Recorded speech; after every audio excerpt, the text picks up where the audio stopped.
या welcome students. Last class में हम लोगों ने लीफ के बारे में पढ़ा था, टाइप्स ऑफ लीफ के बारे में पढ़ा था। और आज हम लोग पढ़ेंगे वेनेशन, जिसे हिंदी में सिरा विन्यास कहते हैं। ये बहुत ही इम्पॉर्टेंट है और इससे कॉम्पिटिटिव एग्जामिनेशन में अक्सर प्रश्न पूछे जाते हैं। पहले तो जान लें व्हाट इज वेनेशन, सिरा विन्यास क्या है। तो हम लोगों ने लीफ का स्ट्रक्चर बनाया था और हमने जाना था कि लीफ के मिड में एक डंठल नुमा संरचना पाई जाती है जिसे मिड रिब या मिड वेन कहते हैं, और उससे बहुत सारे छोटे छोटे वेन्स निकलते हैं और वेन्स से वेनलेट्स निकलते हैं, और इस पूरे अरेंजमेंट को ही हम वेनेशन कहते हैं, सिरा विन्यास कहते हैं। यह बहुत ही इंपॉर्टेंट स्ट्रक्चर है। यह लीफ को एक शेप देता है, स्ट्रेंथ देता है, ठीक है, और इसके कारण ही थोड़ी बहुत मूवमेंट्स भी आती है। और सबसे इम्पॉर्टेंट कि वेनेसन्स के कारण लीफ के जो सेल्स हैं उनमें मटेरियल का एक्सचेंज हो पाता है। मिडरिब स्टेम या पेटियोल के माध्यम से मिडरिब के द्वारा वाटर और मिनरल्स लीफ के सेल्स तक पहुंचते हैं, और सेल्स में बनने वाला फूड मटेरियल ग्लूकोज इन्हीं वेनलेट्स या मिडरिब के द्वारा स्टीम तक जाता है। तो ये एक बहुत ही इंपॉर्टेंट स्ट्रक्चर है। चलिए पहले तो इसका डिफिनीशन लिख लें। डिफिनीशन है अरेंजमेंट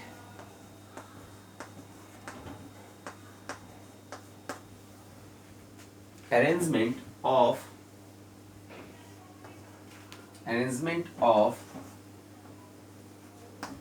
मिड रिब। इसे मिड रिब या मिड वेन भी कहते हैं, दोनों नाम से जाना जाता है, इसलिए कंफ्यूज नहीं होना है। Mid rib, mid when, when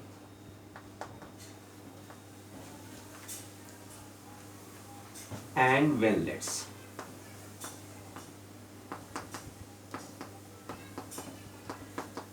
In leaf is called venation.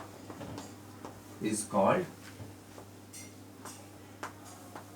venation. ठीक है। पत्तियों में मुख्य सिरा या मध्य सिरा, अन्य सिराओं एवं उनके ब्रांचेस वेनलेट्स के अरेंजमेंट को ही हम वेनेशन कहते हैं। ठीक है स्टूडेंट्स, इसको आपको याद रखना। वेनेशन क्यों इंपॉर्टेंट है तो लिख सकते हैं it provide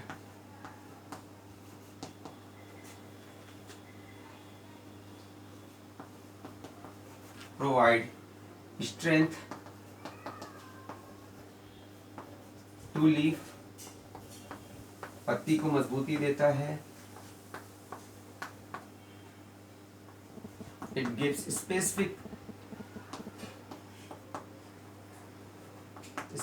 shape to leaf, and the most important function is it is responsible for the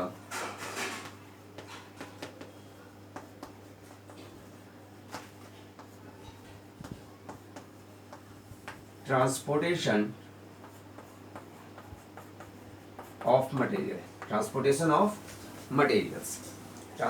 of materials। और मटेरियल्स में भी हम लोग मेनली बात करेंगे किसका ट्रांसपोर्टेशन कर रहा है, फूड का, वाटर का, मिनरल्स का। ठीक है, स्टीम से जाइलम के द्वारा जो वाटर आ रहा है उससे लीफ के सेल तक पहुंचाता है, और लीफ के सेल्स में फोटोसिंथेसिस के बाद जो फूड बन रहे हैं, ग्लूकोज बन रहे हैं, उन्हें यह स्टीम के जाइलम तक पहुंचाता है ताकि ये ट्रांसपोर्टेशन लगातार बना रहे। तो बहुत ही इंपॉर्टेंट स्ट्रक्चर है। स्टूडेंट्स एक बात हमें और भी जानना है, वेनेशन इंपॉर्टेंट है और वेनेशन के बेसिस पे हम लीफ को दो अलग अलग ग्रुप में बांट सकते हैं। आई थिंक आप सबने ये लिख लिया होगा। तो यह पत्ती को मजबूती देता है, निश्चित आकार देता है, और यह पत्ती की कोशिकाओं और तने के मध्य होने वाले पदार्थों के ट्रांसपोर्टेशन, मुख्य रूप से फूड और वाटर के ट्रांसपोर्टेशन में, संवहन में मदद करता है, भाग लेता है। तो ये इसका इंपॉर्टेंस था। आगे हम लोग पढ़ते हैं on the basis of venation leaf is of two type. ठीक है, हम क्लासिफाई कर रहे हैं।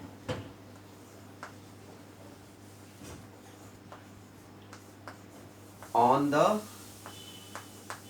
basis of venation. Basis of venation, leaf is of two types. Leaf is of two types. Leaf को हम दो प्रकार में बांटेंगे, ठीक है। ध्यान रखना स्टूडेंट्स, पहला है रेटिकुलेट वेनेशन। पहला है रेटिकुलेट वेनेशन और दूसरा है पैरेलल वेनेशन, ठीक है स्टूडेंट्स, याद रखना रेटिकुलेट वेनेशन और पैरेलल वेनेशन दो भागों में बांटेंगे।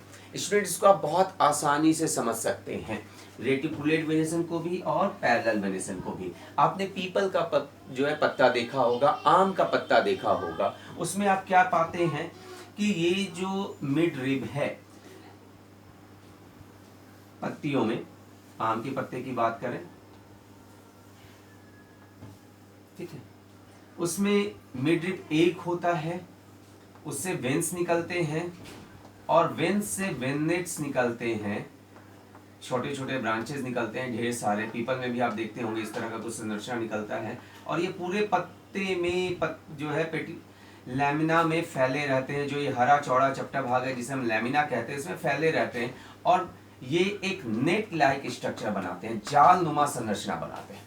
तो ऐसा वेनेशन जिसमें मिड रिब से निकलने वाले वेन और वेनलेट्स आपस में मिलकर नेट लाइक स्ट्रक्चर बनाए, जाल नुमा संरचना बनाए, उसे हम रेटिकुलेट वेनेशन कहते हैं। इसको हिंदी में जालिका वृत्त सिरा विन्यास कहते हैं, जाल नुमा सिरा विन्यास। तो नाम से ही पता चल रहा है कि जिसमें मिडरिब से निकलने वाले वेन और वेनलेट्स आपस में मिलकर एक जाल नुमा स्ट्रक्चर बनाते हैं, उसे हम कहते हैं रेटिकुलेट वेनेशन। और पैरेलल, अब केले के पत्ते को देख ले, बहुत सिंपल सा एग्जाम्पल है।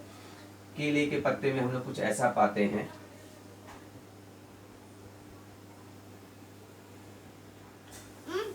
उसमें एक मिडरिब होता है और मिडरिब तो एक है पर उससे जो वेन्स निकलते हैं वो बिल्कुल एक दूसरे से पैरेलल होते हैं, कोई किसी को काटता नहीं है, ठीक है। तो यानी ऐसा वेन्स का अरेंजमेंट जिसमें वेन्स एक दूसरे से पैरेलल हो, ठीक है, एक दूसरे से पैरेलल हो, समानांतर हो, कोई एक दूसरे को क्रॉस नहीं कर रहा है, काट नहीं रहा है।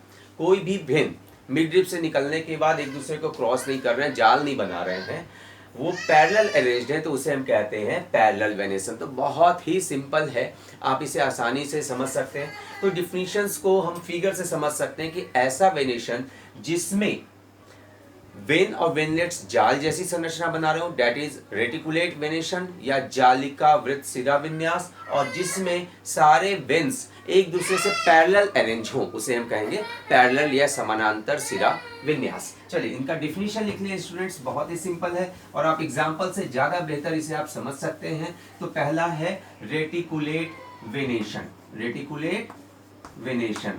चलिए इसका डिफिनीशन आप लिख सकते हैं, the venation in which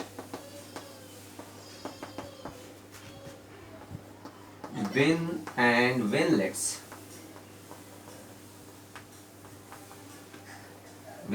venlets forms net-like structure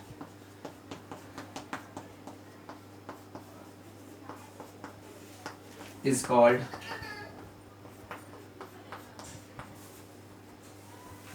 reticulate venation.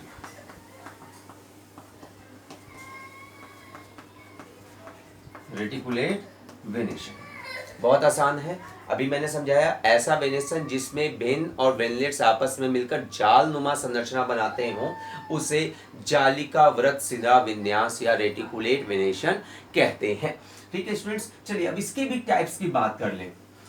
Reticulate venation भी दो प्रकार का होता है, इसे हम लोग ग्राफ से समझेंगे।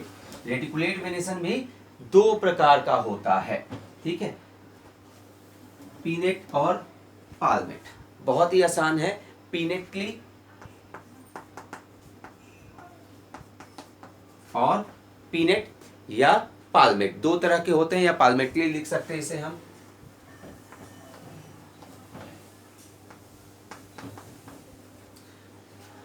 पिनेटली रेटिकुलेट वेनेसन या पाल्मेटली रेटिकुलेट वेनेसन। स्टूडेंट्स ध्यान रखना है, इसका एक और नाम है पीनेट का। पीनेट को हम यूनिकॉस्टेट भी कहते हैं,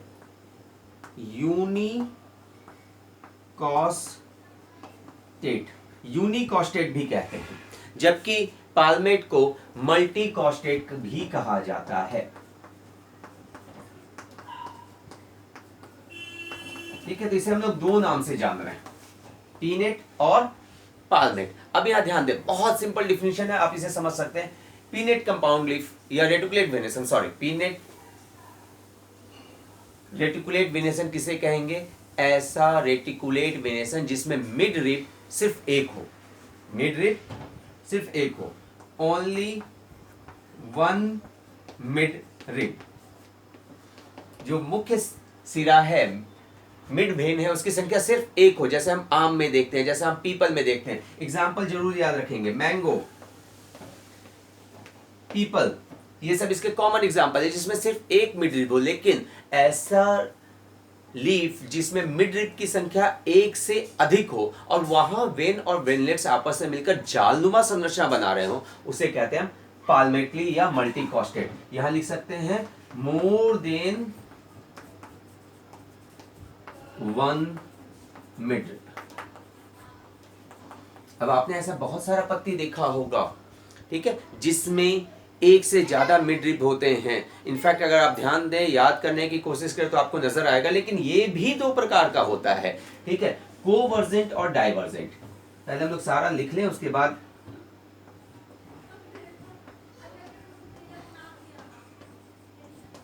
कोवर्जेंट और दूसरा है डाइवर्जेंट। अब स्टूडेंट कोवर्जेंट और डाइवर्जेंट को समझे।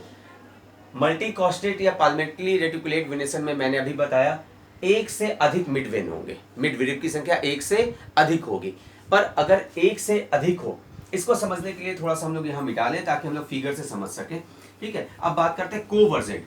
कोवर्जेंट एक से ज्यादा मिड रिब होगा, लेकिन वो टिप पर आपस में जुड़ जाएगा, तो ठीक है, और उसमें मिड रिब से जिनकी संख्या एक से अधिक है पर उसके टिप आपस में जुड़े हुए हैं और उनसे निकलने वाले वेन और वेनलेट्स जालनुमा संरचना बना रहे हैं, तो उसे हम कहेंगे कोवर्जेंट पाल्मेटली रेटिकुलेट वेनेशन।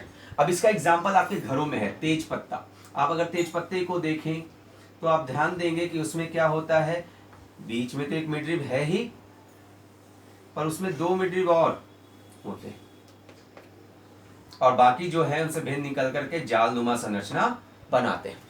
तो इसमें हम क्या देख रहे हैं, मिड रिब की संख्या एक से अधिक है और मिड रिब जो है वो संख्या 3 है, एक से अधिक, और वो आपस में ऊपर टिप पर जुड़े हुए हैं। पर जिसमें जुड़े हुए ना हो, सारे मिड रिब एक दूसरे से अलग अलग हों टिप पे, वो कहलाएंगे डाइवर्जेंट। और इसका भी एग्जाम्पल है, कद्दू कोहड़े के पत्तियों में अगर आप देखें तो मिड रिब एक जो है उसकी संख्या 5 तक होती है और वो सब एक दूसरे से अलग अलग होते हैं, कुछ इस प्रकार से, ठीक है। पपीते में आप देख सकते हैं कुछ इसी तरह का पाया जाता है। तो मिड रिब की संख्या एक से अधिक है, बाकी वेन और वेनलेट्स जो इनसे उत्पन्न हो रहे हैं वो जाल बना रहे हैं, पर mid rib more than one है और यह टिप पर एक दूसरे से अलग अलग है, तो ये हो जाएगा डाइवर्जेंट। तो आपके सामने एग्जांपल है कोवर्जेंट, घर में आप देखें तेज पत्र, इंग्लिश में भी ये लिखेंगे, और डाइवर्जेंट में कद्दू कोहड़ा पपीता, ये सारे इसके एग्जाम्पल हो गए। तो बहुत ही आसान है, आप इजिली लिख सकते हैं। कोवर्जेंट लिख सकते हैं ऐसा पाल्मेटली रेटिकुलेट वेनेसन जिसमें सारे mid rib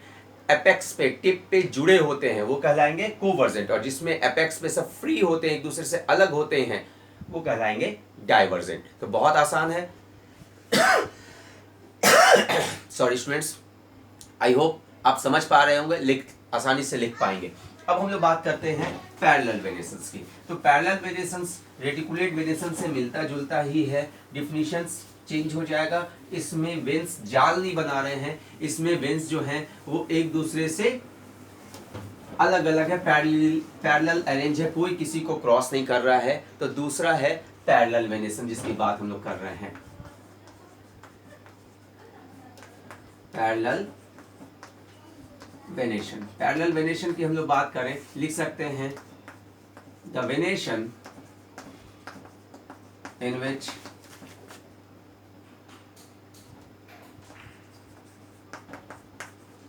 all veins are parallelly arranged in leaf। ठीक है, ऐसा वेनेशन जिसमें सारे वेन्स एक दूसरे से पैरेलल समानांतर रूप से पाए जाते हैं, ऐसे वेनेशन को हम कहते हैं पैरेलल वेनेशन। ठीक है, और इसके भी दो प्रकार होते हैं, ध्यान रखना स्टूडेंट, सेम वही टाइप्स है, टाइप्स का नाम सेम है। ठीक है, पैरेलल वेनेशन भी दो प्रकार का होता है। आज जैसा वहां था, दो आपको याद होगा, पीनेट और पालमेट। पहला था पीनेटली और दूसरा सेम नाम है स्टूडेंट्स, पालमेटली। ठीक है, और इसका दूसरा नाम आपको याद होगा, इसे यूनिकॉस्टेट कहते हैं, और इसे मल्टीकॉस्टेट कहते हैं। डिफिनीशन याद रखना स्टूडेंट, नाम इसलिए दिया गया क्योंकि ऐसा पैरेलल वेनेशन जिसमें मिड रिब ओनली वन हो, ओनली वन मिड भेन या मिड रिब, ऐसा पैरेलल वेनेशंस। ठीक है, ऐसी पत्ती जिसमें पैरेलल वेनेशन तो है पर उसमें मिड रिब की संख्या सिर्फ एक है, जैसा अभी आपने देखा बनाना में। ठीक है, इसका एग्जांपल है बहुत आसान, बनाना। ठीक है, केला में एक ही मिड रिब है और उससे जो भी वेन्स निकल रहे हैं वो पैरेलली अरेंज है, पर जब मिड रिब की संख्या एक से अधिक हो तो वो हो जाएगा पालमेटली पैरेलल वेनेशन या मल्टीकॉस्टेट पैरेलल वेनेशन। आप लिख सकते हैं more than one mid rib. बाकी बातें वही होंगी कि वेन्स जो है वो पैरेलली अरेंज होगा। अब इसके भी दो टाइप्स हैं सिमिलरली, कोवर्जेंट और डाइवर्जेंट। लिख लें,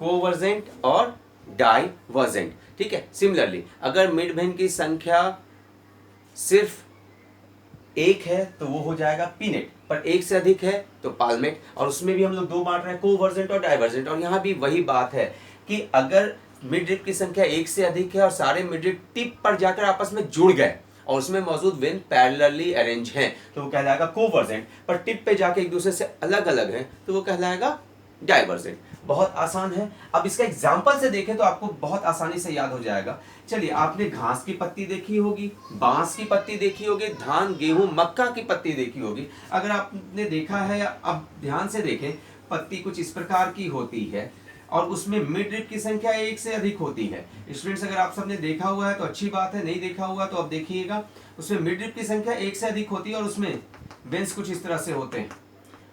अगर आपने नहीं देखा है तो आप देख सकते हैं, बांस में, मक्का में, गन्ना में, ये आपको आसानी से घास में नजर आ जाएगा।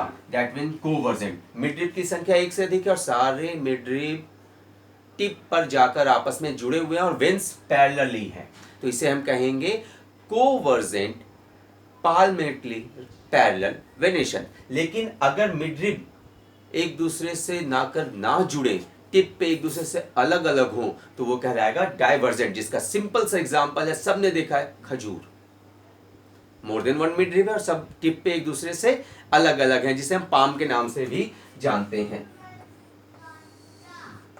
पाम, खजूर में। ठीक है, और कोवर्जेंट राइस है, व्हीट है, सुगर केन है। ठीक है ना, बहुत सारे एग्जाम्पल हैं आपके पास। घास में पाया जाता है तो बहुत सारे एग्जाम्पल हैं। तो ये हमने आज पढ़ा venation and types of venation, और